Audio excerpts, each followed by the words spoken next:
दिसंबर का महीना था और कड़ाके की ठंड पड़ रही थी, लेकिन दयाराम के लिए सिर्फ यही मुसीबत कम नहीं थी। उसके ऊपर तो दुखों का पहाड़ ही टूट पड़ा। अपनी बूढ़ी कपकपाती हाथों से जब उसने कफन उठाकर देखा तो जोर जोर से रोने लगा। सामने दयाराम के जवान बेटे और बहू की लाश रखी हुई थी। खेत में मजदूरी कर रहे उसके बेटे और बहू बिजली का करंट लग जाने के कारण खेत में ही तड़प तड़प कर जान गंवा बैठे थे। हे भगवान, ये तूने हम गरीबों के साथ कैसा अन्याय किया है।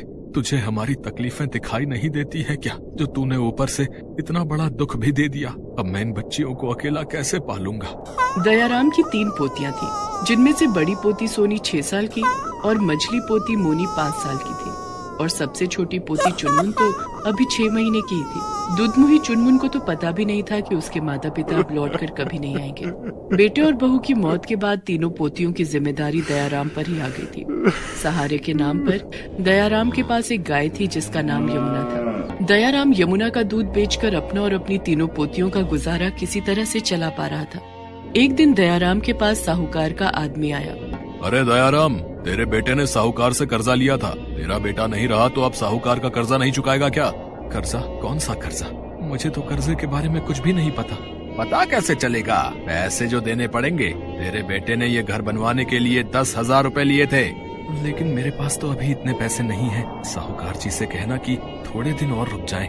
मैं धीरे धीरे करके उनका कर्जा चुका दूंगा। दयाराम के कहने पर साहूकार का आदमी वहाँ से चला गया। दयाराम के पास रहने के लिए एक कमरे का पक्का मकान था, जिसमें वो अपनी तीनों पोतियों के साथ रहता था। धीरे धीरे 1 महीना और गुजर गया। जनवरी का महीना आ चुका था। दिन रात बर्फीली हवा चल रही थी। सूरज ने अपना चेहरा दिखाना भी बंद कर दिया था। एक दिन साहूकार खुद दयाराम के घर आ धमका। अरे दयाराम, 1 महीना और गुजर गया, लेकिन तूने अभी तक मेरे पैसे नहीं दिए। तुम लोगों के साथ थोड़ी नरमी क्या दिखा दी। तुम लोग सर पर चढ़ जाते हो। ला, मेरे पैसे निकाल, पूरे 10,000 रुपए। बेचारा दयाराम साहूकार के आगे हाथ पैर जोड़कर गिड़गिड़ाने लगा। मालिक, आप तो जानते ही हैं कि बेटे और बहू के जाने के बाद तीनों पोतियों की जिम्मेदारी मेरे बूढ़े कंधों पर आ गई है। दूध बेचकर भी 2 वक्त की रोटी का जुगाड़ नहीं हो पा रहा है। सर्दियाँ गुजर जाने दो मालिक, मैं आपकी एक एक पाई चुका दूंगा। क्यों? सर्दियाँ बीत जाने के बाद तेरी लॉटरी लग जाएगी क्या है? मुझे मेरे पैसे अभी चाहिए, नहीं तो तुझे अपना ये घर छोड़ना पड़ेगा। दयाराम रोते हुए साहूकार से बोला। ऐसा मत कीजिए मालिक, मैं अपनी छोटी छोटी पोतियों को लेकर कहाँ जाऊंगा। इतनी ठंड पड़ रही है, मैं कहाँ सर छिपाऊंगा। लेकिन साहूकार पर तो दयाराम की बातों का जैसे कोई असर ही नहीं हो रहा था। उसने अपने आदमियों से कहकर दयाराम के घर से उसका सारा सामान बाहर फेंकवा दिया और उसकी तीनों पोतियों को घर से बाहर निकाल दिया। सोनी और मोनी अपनी दुधमुही बहन चुनमुन को गोद में लेकर सड़क पर आ गए और साहूकार ने दयाराम के घर पर अपना ताला लगा दिया। दादाजी, मुझे बहुत ठंड लग रही है। साहूकार जी ने हमें घर से बाहर क्यों निकाल दिया? क्या हम अब अपने घर में कभी नहीं जा सकेंगे? हे ऊपर वाले, अब मैं इस दूध मुही बच्ची की कैसे रक्षा करूं? इतनी ठंड में कहीं इसकी तबीयत ना खराब हो जाए। तू बहुत निर्दयी है भगवान, हम गरीबों की तो कभी नहीं सुनता। तभी दयाराम की सबसे बड़ी पोती सोनी ने कहा, दादाजी, साहूकार जी ने हमसे हमारा घर छीन लिया तो क्या हुआ? हम लोग मिलकर अपना घर बनाएंगे। अपना घर? सोनी बेटा, अपना घर बनाने के लिए हमारे पास पैसे नहीं है। दादाजी, हमें पैसों की जरूरत भी नहीं पड़ेगी। हम सब मिलकर फूस और बांस से अपना घर बना लेंगे। ठीक है सोनी बेटा, अब कुछ ना कुछ तो करना ही पड़ेगा ना। दयाराम और सोनी मिलकर पूरे गांव में घूम घूम कर फूस और बांस इकट्ठा करने लगते हैं। जब उनके पास काफी सारे फूस, टूटे बांस और टूटी फूटी लकड़ियां इकट्ठी हो गई, तो गांव के बाहर उन्होंने अपने लिए घर बनाना शुरू कर दिया। इस बीच सभी बारी बारी से चुनमुन का ख्याल रखते। कुछ देर की मेहनत के बाद उनका फूस का घर तैयार हो गया था। चारों उस घर में रहने के लिए चले गए और अपनी गाय यमुना को अपनी फूस की टूटी फूटी झोपड़ी के बाहर बांध दिया। रात में खाना खाकर जब चारों सोने लगे, तब मोनी ठंड के मारे रोने लगी। मत रो मोनी बेटा, कुछ ही दिनों की बात है। ये ठंड का मौसम तो गुजर ही जाएगा। लेकिन दादाजी, हमारी झोपड़ी में तो बहुत ज्यादा ठंड है। बाहर की ठंडी हवा झोपड़ी के अंदर आ रही है। मुझे ऐसा लग रहा है कि ठंड के मारे मेरी जान ही चली जाएगी। दरअसल फूस की झोपड़ी होने के कारण झोपड़ी में जगह जगह पर छेद थे, जिससे होकर बर्फीली हवा झोपड़ी के अंदर आ रही थी। तभी सोनी ने मोनी से कहा, मोनी, बस आज रात की बात है। आज रात किसी तरह से सोचा कल इस ठंड का भी कुछ इंतजाम करेंगे। किसी तरह से चारों ने रात गुजारी। अगली सुबह, दादाजी, हमारी यमुना जो गोबर देती है ना, वो हमारे बड़े काम की है। उस गोबर से हम अपनी फूस की झोपड़ी को चारों तरफ से ढक देंगे और हम अपने घर को गोबर का घर बना देंगे, जिससे बर्फीली हवा हमारे घर के अंदर नहीं आएगी। और सोनी ने अपनी गाय यमुना के गोबर को इकट्ठा करना शुरू किया। उसने गोबर में थोड़ी सी मिट्टी और थोड़ा पानी मिलाकर उसका गाढ़ा घोल तैयार कर लिया और अपने नन्हे हाथों से अपनी फूस के घर पर गोबर से बना लेप लगाने लगी। सोनी के इस काम में दयाराम और मोनी भी उसकी मदद करने लगे। लेकिन सोनी दीदी, यमुना का गोबर तो बहुत थोड़ा सा है, हमारी पूरी झोपड़ी के लिए गोबर का लेप कम पड़ जाएगा। मोनी, हम गांव में घूम घूम कर गोबर इकट्ठा कर लेंगे। कई जगहों पर और सड़कों पर गाय की गोबर पड़ी होती है, वो गोबर हमारे बहुत काम आएगी। इस काम में तुम भी मेरी मदद कर सकती हो। और दोनों बहनें एक एक टोकरी उठाकर गोबर की तलाश में निकल पड़ती हैं। उन दोनों ने पूरे गांव में घूम घूम कर सड़कों पर पड़े गोबर को अपनी टोकरी में इकट्ठा कर लिया और उसे लेकर घर आ गई। दादाजी, अब हमारे पास बहुत सारा गोबर इकट्ठा हो गया है। इस गोबर से हमारा गोबर घर बनकर तैयार हो जाएगा। जुग जुग जियो मेरी बच्चियों, तुम दोनों ने आज बहुत मेहनत और बुद्धिमानी का काम किया है। तुम्हारी वजह से हम सभी ठंड से बच पाएंगे। दादाजी, हम सभी मिलकर आज ही अपने घर को गोबर का बना देंगे। सोनी ने सभी गोबर में थोड़ी मिट्टी और थोड़ा पानी मिलाकर उसका गाढ़ा घोल तैयार कर लिया। तीनों मिलकर अपने घर के बाहर दीवार पर गोबर का लेप लगाने लगे। शाम तक उन तीनों ने पूरे घर में गोबर का लेप लगाकर तैयार कर लिया था और इस तरह दयाराम का गोबर का घर बनकर तैयार था। वे सभी अपने गोबर के घर को देखकर बहुत खुश थे। रात में सभी ने मिलकर खाना खाया और सोने लगे। दीदी, गोबर का लेप लगाने के बाद अब हमारा घर कितना गर्म हो गया है ना। अब घर के अंदर ठंडी हवा भी नहीं आ रही है। ये सब सोनी के दिमाग का कमाल है। नहीं दादाजी, ये सब हमारी यमुना के कारण हो सका है। अगर यमुना हमारे साथ नहीं होती तो शायद मैं गोबर का घर बनाने के बारे में नहीं सोच पाती। यमुना के गोबर के कारण ही हम सब गोबर घर में रह रहे हैं। क्यों ना हम यमुना को भी अपने गोबर घर के अंदर ले आएं? बेचारी यमुना को बाहर ठंड लग रही होगी। हाँ सोनी, हम यमुना को भी अपने गोबर घर में रखेंगे। दयाराम बाहर जाकर अपनी गाय यमुना को भी अपने गोबर घर के अंदर ले आता है। दादाजी, हमारा गोबर घर तो दिखने में भी बहुत सुंदर लग रहा है और इसे बनाने में हमारे पैसे भी खर्च नहीं हुए। हाँ मोनी बेटा, हमारा गोबर का घर पूरे गांव में सबसे अलग है। किसी ने नहीं सोचा होगा कि जिस गोबर से उपले बनाते हैं उसी गोबर से हम घर भी बना सकते हैं, और वो भी बिना पैसे खर्च किए। दादाजी, हमारा गोबर घर गांव के सभी घरों से अच्छा और सुंदर है। तीनों आपस में बातें करते हुए अपने गोबर घर में सो जाते। दूसरे दिन गांव से आने जाने वाले लोगों ने दयाराम का गोबर घर देखा और आपस में बातें करने लगे। धीरे धीरे दयाराम के गोबर घर की चर्चा पूरे गांव में होने लगी। यहाँ तक कि दूर दूर से लोग दयाराम का गोबर घर देखने के लिए आने लगे। एक दिन दयाराम के घर पर एक आदमी आया। दयाराम जी यही रहते हैं क्या? हाँ, लेकिन आप कौन है? मैं शहर से आया हूँ। सरकार को इस बात की खबर लगी है कि आप लोगों ने गोबर से घर बनाया है। सरकार गांव में गरीबों के रहने के लिए गोबर के घर बनवाना चाहती है। इसके लिए सरकार को आप लोगों की मदद की जरूरत है। इस काम के लिए आपको पैसे भी दिए जाएंगे। ये सुनकर सोनी बहुत खुश हो गई और उसने अपने दादा दयाराम को सारी बात बताई।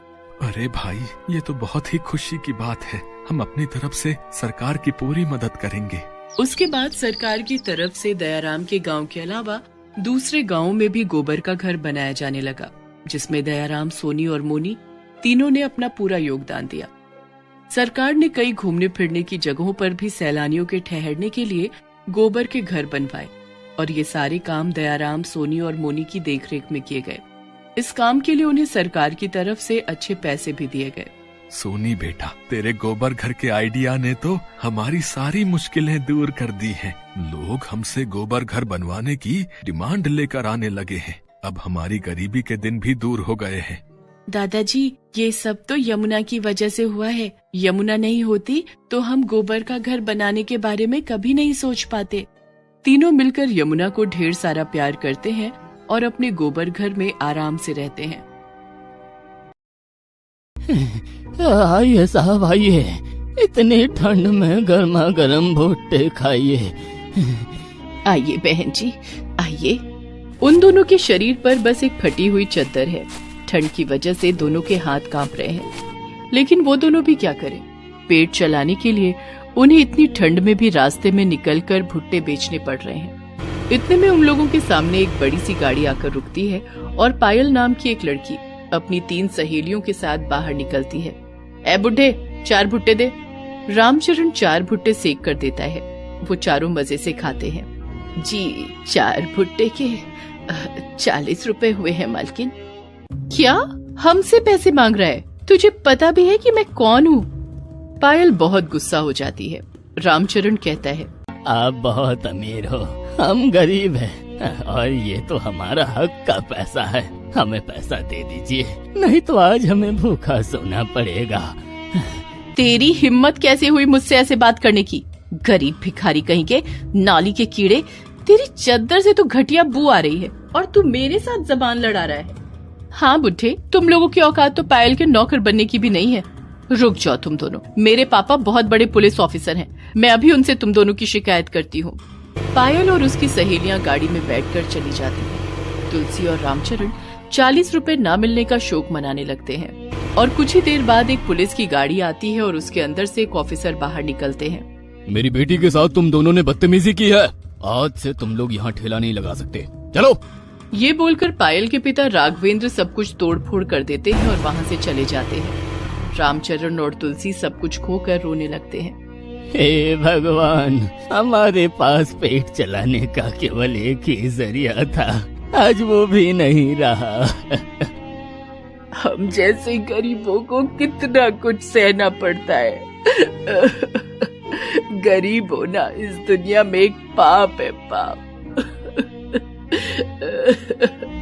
वो दोनों रोते रहे और फिर घर की ओर चल दिए। उनका घर छोटा और टूटा हुआ है, दीवारों में छेद है और घर की छत भी टूटी हुई है, इसीलिए उन छेदों से बहुत तेज ठंडी हवा घर के अंदर घुसती है। घर लौटकर उन दोनों ने खाना खाया और सो गए, लेकिन रात को बहुत तेज ठंड के कारण वो दोनों कांपने लगे। हमारे पास तो एक ढंग का कंबल भी नहीं है, हम दोनों बूढ़े हो चुके हैं, ऐसे कैसे बिताएंगे इस सर्दी को? चिंता मत करो तुलसी, इस दुनिया में अभी भी बहुत भले लोग हैं, वो लोग हमारी मदद जरूर करेंगे। अगले दिन रामचरण अपना फटा हुआ चद्दर ओढ़कर काम की खोज में निकल पड़ता है। इधर उधर भटकने के बाद वो एक बड़े से बंगलों का दरवाजा खटखटाता है। कोई घर पर है? कोई है? कुछ देर बाद दरवाजा खुलता है, लेकिन रामचरण चौंक जाता है क्योंकि दरवाजा खोलने वाली और कोई नहीं, कल वाली लड़की पायल है। ये उसी का घर है। अरे बुढ़े, तुझे अभी तक शिक्षा नहीं मिली ना? मालकिन, मैं काम ढूंढने आया हूँ, आपके घर पर अगर कोई काम हो तो बताइए। पायल के दिमाग में एक आइडिया आता है रामचरण को सताने का। 1000 रुपए देने का वादा करके वो रामचरण को घर के अंदर बुलाती है और घर का सारा काम करवाती है। रामचरण ठंडी से थरथराते हुए सारा काम करता है और फिर पैसे मांगता है। पैसे? हाँ, उधर जाके बैठ, मैं देती हूँ। रामचरण कमरे के कोने में जाकर बैठता है। पायल एक बाल्टी भरकर बर्फ लाती है और रामचरण के ऊपर अचानक से डाल देती है। अरे बाप रे, ये क्या बर्फ? अरे बाप रे, कितना ठंडा बर्फ है। रामचरण ठंड के मारे तड़पता रहता है और ये देखकर पायल हंसने लग जाती है। अब आया ना मजा। रामचरण कांपते हुए घर से निकल जाता है और दौड़ने लगता है। दौड़ते दौड़ते वो भगवान को बुलाता है। हे भगवान, मेरे साथ ये क्या हो रहा है? लगता है इतनी सर्दी के मौसम में मैं जिंदा नहीं रह पाऊंगा। कुछ देर चलने के बाद वो देखता है कि एक कुत्ता रास्ते में ठंड के मारे मरने की कगार पर है और कुछ शरारती बच्चे उस कुत्ते को पत्थर मारकर तंग कर रहे हैं। ये क्या कर रहे हो तुम लोग? उसे छोड़ दो, तुम लोग भागो यहाँ से, भागो। वो बच्चे भाग जाते हैं। रामचरण को कुत्ते से बहुत लगाव है, इसीलिए वो अपनी चादर उतारकर उस कुत्ते पर उड़ा देता है। वो कुत्ता अपनी दुम हिलाकर प्यार जताता है और रामचरण ठंड के कारण आधा मरा हुआ घर लौटता है। रात को उसे बुखार आता है। तुलसी, लगता है आज मेरा आखिरी दिन है। ऐसी ठंड पहले कभी नहीं लगी। ऊपर से वो बर्फ का पानी। ऐसा मत बोलिए जी, आपको कुछ नहीं होगा, भगवान है ना। इतने में जोर से तूफान आता है। इस सर्दी के मौसम में ऐसा तूफान आना बड़ा भयानक है। रामचरण का घर वैसे ही टूटा हुआ था। तूफान के कारण घर टूटकर बिखर जाता है। रामचरण और तुलसी रास्ते पर आ जाते हैं। हे भगवान, बस इसी का इंतजार था। अब तो हमारे बचने का कोई उपाय ही नहीं है। अब दोनों को रास्ते पर मरना होगा। रामचरण का बुखार बढ़ता ही जाता है। तुलसी उसे लेकर अस्पताल पहुंचती है। डॉक्टर साहब, देखिए ना, इनकी हालत बहुत खराब है, कुछ कीजिए ना। लेकिन तभी वहाँ पर पायल के पिता राघवेंद्र आ जाते हैं और कहते हैं, तुम दोनों वही हो ना जिन्होंने मेरी बेटी के साथ बदतमीजी की थी? नहीं साहब, हमने कोई बदतमीजी नहीं की। हमने तो बस मालकिन से भुट्टे के पैसे मांगे थे। वही बदतमीजी है। ये मेरा अस्पताल है, तुम लोगों के लिए यहाँ कोई जगह नहीं है, निकलो यहाँ से। राघवेंद्र दोनों को भगा देता है। दोनों फुटपाथ पर बैठ जाते हैं और मौत का इंतजार करने लगते हैं। सुनिए जी, अगर अगला जन्म जैसा कुछ होता है तो मैं भगवान से प्रार्थना करूंगी कि मुझे किसी अमीर का कुत्ता बनाए। हाँ तुलसी, कम से कम समय पे खाना तो मिलेगा। हम तो इस जन्म में कुत्ते की मौत मरने वाले हैं। ठंड से हाथ पैर जम गए हैं, बुखार सर पर चढ़ा हुआ है और भूख से पेट में चूहे दौड़ रहे हैं। दोनों जीने की आशा त्याग देते हैं। तभी वहाँ पर वो कुत्ता आता है जिसे रामचरण ने अपनी चादर दी थी। वो कुत्ता रामचरण के पास आता है और अपनी दुम हिलाता रहता है। रामचरण उसके सिर पर हाथ फेरते हुए कहता है, तेरा अच्छा है बेटा, ना कोई चिंता, ना किसी की परवाह। काश हम भी तेरे जैसे बन पाते।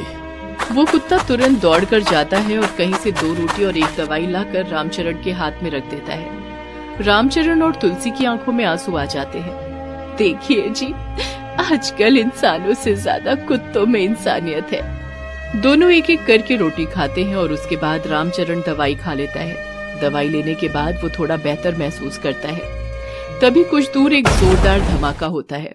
वो दोनों देखते हैं कि एक गाड़ी में आग लग गई है। असल में उस गाड़ी में पायल बैठी हुई है। ज्यादा ठंड की वजह से उसकी गाड़ी का साइलेंसर जाम हो गया है और गाड़ी में ब्लास्ट हो गया है। गाड़ी के अंदर से पायल चिल्लाने लगती है, बचाओ बचाओ, मुझे बचाओ। ये देखकर रामचरण खुद की जान की परवाह ना करते हुए दौड़कर गाड़ी के पास जाता है और जलती हुई गाड़ी का दरवाजा खोलकर पायल को निकालता है। पायल बेहोश हो जाती है। रामचरण पायल को कंधे में उठाकर अस्पताल ले जाता है। ये वही राघवेंद्र का अस्पताल है जहाँ से रामचरण को निकाल दिया गया था। अस्पताल में पायल को भर्ती कर लिया जाता है और उसका ट्रीटमेंट किया जाता है। पायल को होश आता है। 2 दिन के ट्रीटमेंट के बाद पायल पूरी तरह से ठीक हो जाती है। इन 2 दिनों में रामचरण और तुलसी बाहर ही बैठे हुए थे। उन दोनों को देखकर पायल रोते हुए कहती है, आप दोनों मुझे माफ कर दीजिए। मैंने आप दोनों के साथ बहुत बदतमीजी की है, लेकिन आज आप ही की वजह से मैं जिंदा हूँ। पायल के पिता राघवेंद्र कहते हैं, आप अगर मेरी बेटी को सही समय पर नहीं लाते तो शायद मैं मेरी बेटी को खो देता। आपका बहुत बहुत धन्यवाद। इसमें धन्यवाद की क्या बात है साहब, एक इंसान के तौर पर ये तो मेरा कर्तव्य था। आपने आज मुझे इंसानियत सिखा दी। पापा, इन दोनों के रहने और खाने का इंतजाम कीजिए। हाँ बेटी, आज से आप दोनों हमारे साथ हमारे घर पर ही रहेंगे। सर्दी में आप दोनों को और कभी तकलीफ नहीं होगी। आपको खाली पेट भी सोना नहीं पड़ेगा और अस्पताल में मुफ्त में इलाज भी हो जाएगा। राघवेंद्र के बंगले में दोनों को रहने के लिए एक अच्छा कमरा दिया जाता है। इसके बाद से दोनों को ठंड कभी सता नहीं पाई। वो कहते हैं ना, जो दूसरों की मदद करते हैं भगवान उनकी मदद करते हैं। इसके बाद से दोनों आराम से बाकी की जिंदगी बिता देते हैं।